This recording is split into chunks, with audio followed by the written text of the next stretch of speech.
ওটা মশা লাগবে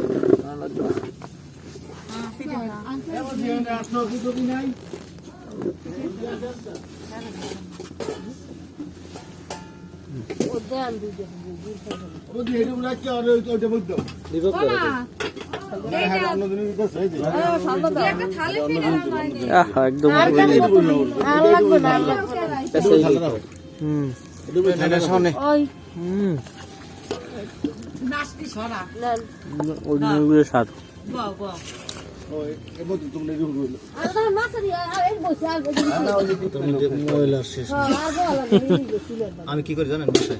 বাসায় যেদিন যেদিন ছুটি থাকে ওই দিন প্ল্যান করি কি করবো আজকে বাসায় তো কোনো কাজ নেই একা একা ওই দিন এই পিঠা তারপরে এই মিঠা একটু টক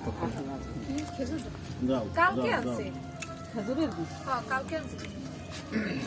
এই নে বাজে বাজারে দীপক কই এরা কোথায় গেছে দীপক আর এটা ওই আর দুজন মনে হয় হোন্ডা